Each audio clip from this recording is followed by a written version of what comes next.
We were fighting the Nazis on mainland Europe when there's 250,000 fighting men tearing into the Nazis all the way through Europe. And all of a sudden Winston Churchill says, hold on, stop. What we really need to do is take 20% of our army and send them back home, and we'll be able to fight the Nazis much better.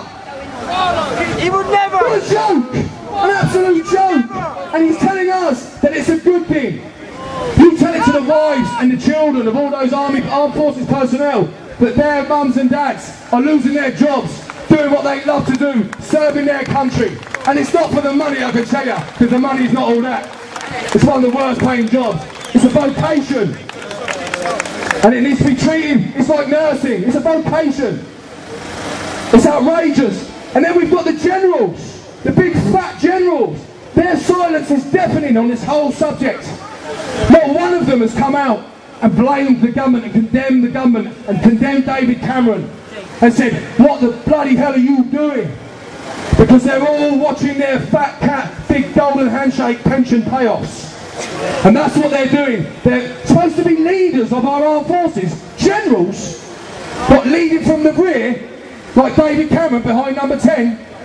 He's hiding behind the settee while our boys and girls are out there dying and fighting for this country. It's sickening, the level of cowardice that's running through those corridors of power. Something has to be done. Well, you can't touch our armed forces because we won't have it, and you'll be getting voted out. Yeah! Cowards! Cowards! I wouldn't sacrifice one soldier for every single minister in that building, that Westminster, for every politician. They don't make up one soldier's worth between the 400 of them. Absolute cowards. They're not going to fight for this country. They're not going to defend these shores. Without the soldiers, without our armed forces, we are nothing. There's a ring of steel around this island, and it's protected by our armed forces. And what they do is they stand out there, the Royal Navy, the Air Force, the Army. They stand out there and they patrol this island, the United Kingdom. And they say, no, you're not coming in here. You will not come in here and hurt our people. We will not let you. We will stop you at all costs. That's our job. Kill or be killed. The defence of our people, of our nation. And then on the inside, you have the ring of steel from the police force. They're being slashed 6%. 6,000 police officers, frontline police officers. And truth be known, the only reason you can sleep safe in your bed at night and kiss your kids good night and sleep safe and sound is because the police force are out there. That's what it boils down to. That is the bottom line. The police do a fantastic job. They do a similar job to the armed forces. They're there to protect us. Your children go to school and come back home safe because of the police. The armed forces are on the outside. They're doing the fighting. The police are doing on the inside, doing the law enforcing, protecting from all the scumbags, the thieves, the murderers, the things you worry about your children coming into contact with. And they're slashing the police force, 6,000 frontline officers. That's outrageous.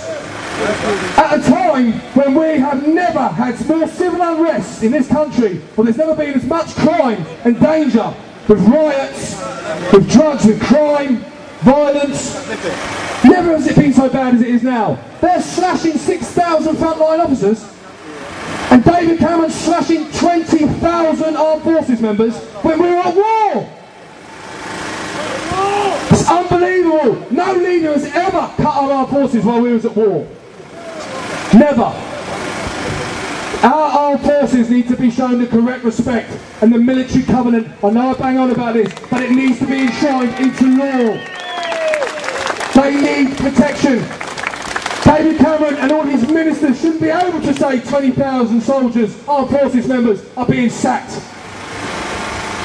Look at the way we treated the Gurkhas. I feel ashamed the way we've treated the Gurkhas. I know all you feel ashamed. All the years of loyal service. All the work they've done for this country, and then we throw them in the gutter. Shameful! It's outrageous. Shame on them all. This has got to stop, and we need to bring this to the forefront. That our armed forces are not for sale, and they're not for the bin. being treated in such a disgusting fashion.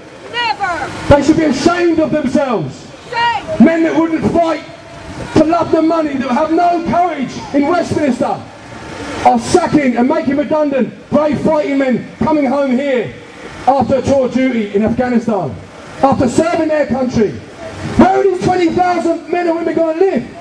They'll be homeless, loads of them will be homeless. We've got great organisations like Soldiers Off the Street doing their best.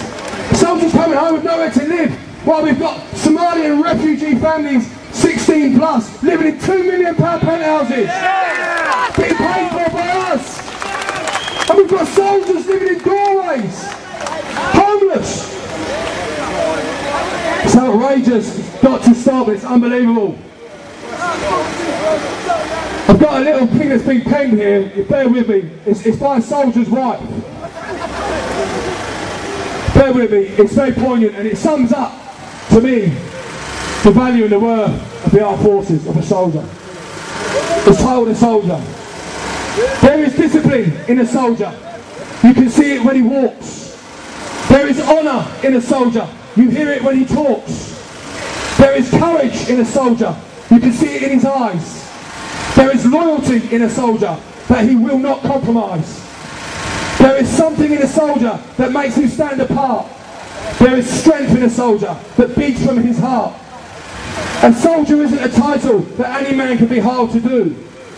A soldier is the soul of that man buried deep inside of you. A soldier's job isn't finished after an 8-day week or a 8-hour day or a 40-hour week. A soldier is always a soldier, even while he sleeps. A soldier serves his country first, and his life is left behind. A soldier has to sacrifice what comes first in a civilian's mind. If you are a civilian, I am saying this to you. The next time you see a soldier, remember what they do. A soldier is the reason our land is the home of the free. A soldier is the one that is brave, protecting you and me. If you are a soldier, I am saying this to you. Thank God for every soldier. Thank God for what you do.